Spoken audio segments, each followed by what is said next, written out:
Let's be real for a second. The arrival of Noah Rollins has injected a completely new, chaotic, yet refreshing energy into the streets of Fairmont Crest. When Dr. Kiao Rollins' son first showed up at Garland Memorial, broke, desperate, and looking for a handout, many of us thought he was just going to be another troubled soap opera kid causing headaches for his father. But here's the kicker. Noah is actually proving to be a highly observant, opportunistic, and genuinely intriguing character.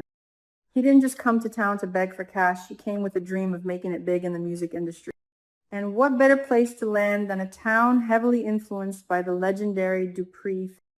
Noah's perspective on the dynamics of this town is fascinating because he is an outsider looking in, yet he is instantly connected to the upper echelon through his father. You have to admit, it is incredibly fun watching him navigate these complex relationships with the wide-eyed wonder of a newcomer mixed with the street smarts of a starving artist. One of the most fascinating aspects of Noah's early days in town is his reaction to his father's romantic life. Can you believe how smoothly Noah has integrated himself into Nicole Dupree's orbit? When Noah found out that his dad's new lover was none other than the glamorous, powerful Nicole Dupree, he was undeniably intrigued. Instead of playing the cliché role of the resentful son who hates his father's new girlfriend, Noah actually finds the whole situation quite fascinating. He sees Nicole not just as Kiao's partner, but as a major player in Fairmont Crest. Nicole has been surprisingly warm to him, even giving him a tour of the club and introducing him around. For Noah, having Nicole in his corner is like holding a golden ticket. He is highly appreciative of her kindness, but you can also see the gears turning in his head. He knows that being on Nicole's good side opens doors that would otherwise remain permanently shut for a broke musician. But Nicole isn't the only woman in town catching Noah's attention. We absolutely have to talk about the undeniable sparks flying between Noah and Deanna McBride. Their meet cute at Orphe Jeans was straight out of a romantic comedy, wasn't it? His credit card gets declined, he's embarrassed, and in steps the beautiful Deanna to pay his bill. From that moment on, their connection has been electric.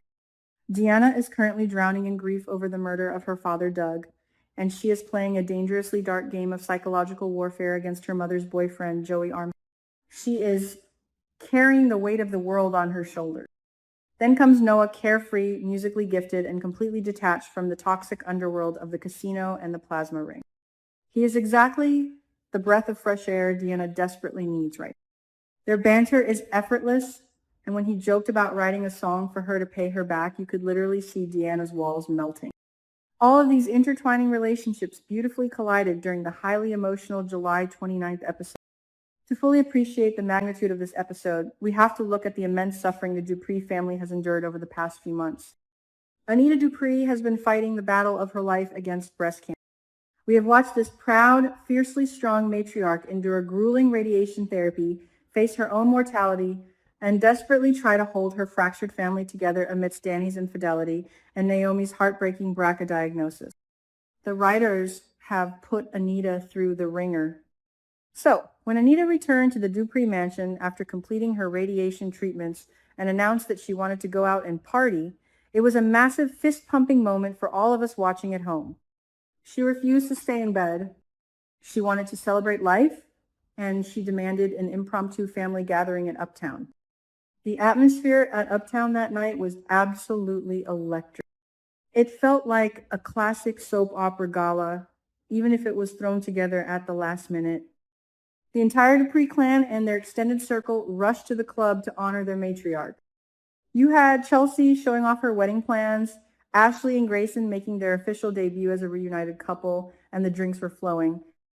It was a rare moment of pure, unadulterated joy in Fairmont Crest. And right in the middle of this beautiful chaos, Deanna McBride walked in with Noah Rollins on her arm. Noah was already riding high. He had just been abruptly hired by Leslie Thomas to manage the free clinic simply because of his musical background and his father's name. So Noah is feeling confident. He's got a beautiful girl by his side, and he is soaking in the luxurious lifestyle of the town's elite. But nothing, and I mean absolutely nothing, could have prepared Noah for what happened. Nicole Dupree, playing the gracious host, spotted Noah and Deanna and pulled Noah aside to introduce him to the guest of honor. When Nicole introduced Noah to her mother, Anita Dupree, the reaction was pure television gold. Noah literally froze. He was completely starstruck, his jaw practically hitting the floor. He looked at this legendary woman and managed to stammer out that he would never, ever forget this moment. It wasn't just a polite greeting. It was a moment of profound reverence. Noah looked at Anita as if he were standing in the presence of musical royalty. And in this universe, he absolutely was. Now, let's break down why this specific interaction is so incredibly brilliant and surprising. On the surface, Noah and Anita represent two completely different worlds. Noah is the epitome of the modern, younger generation. He is a wannabe rock star, a guy who likely listens to indie, alternative, and contemporary beats. Anita, on the other hand, represents the golden age of classical and traditional music. She carries the legacy of Barbara's voice. She is a classical icon with a rich historical foundation in the music. You wouldn't immediately put these two in the same room and expect fireworks, but that is exactly what makes this so amazing. Noah, despite his modern edge, has a deep, profound respect for the classic. He recognizes true greatness. It is so fantastic to see that Noah maintains that classic appreciation while still constantly developing new and innovative sounds. This meeting represents a beautiful intersection of musical generations. I strongly believe this encounter is going to open the door to a massive musical crossover storyline. Could you imagine the absolute magic of Noah and Anita collaborating? Anita has the classical foundation, the industry connections, and the legacy. Noah has the raw, youthful energy, the modern songwriting skills, and the hunger to succeed. I am officially predicting that this is going to be a bold, explosive turning point for Noah's career.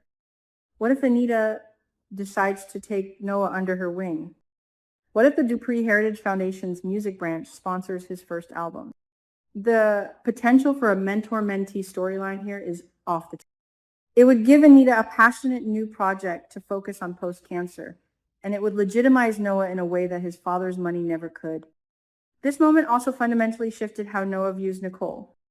When he realized that Nicole, the woman his father is sleeping with, the woman who has been so kind to him, is the actual daughter of his ultimate idol, his gratitude skyrocketed.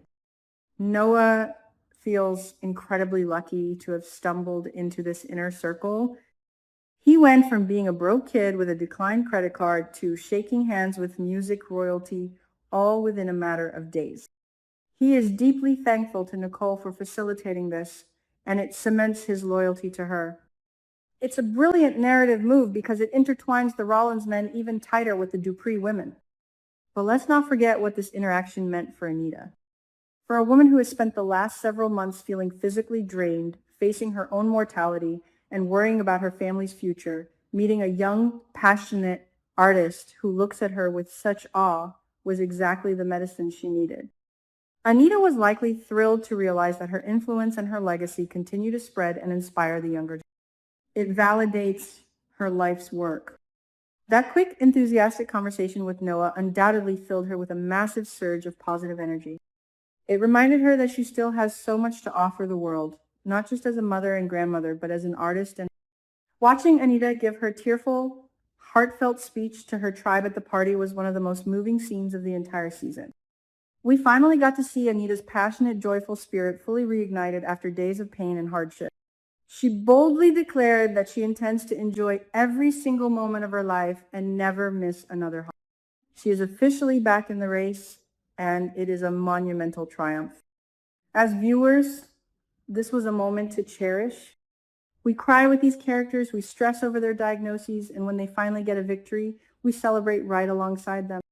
However, we need to put our soap opera analyst hats on first. Things are going way too smoothly for young Noah Rollins. He secured a cushy job at the clinic, even if Leslie hired him for all the wrong reasons.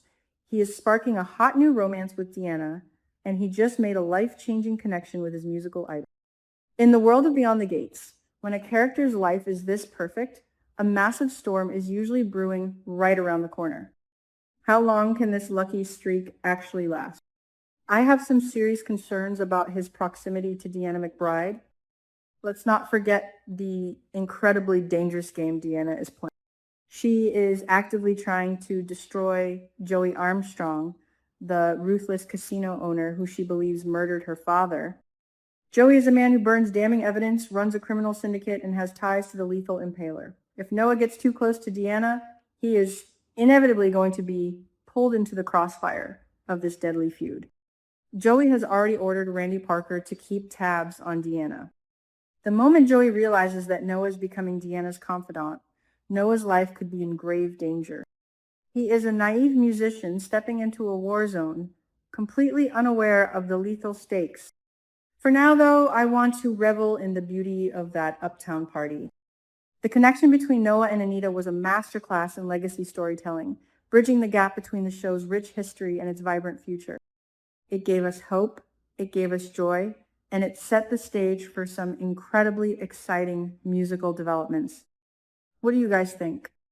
Will Anita mentor Noah? Is Deanna going to drag Noah into her dangerous revenge plot against Joey? Let me know all your thoughts and theories in the comments below.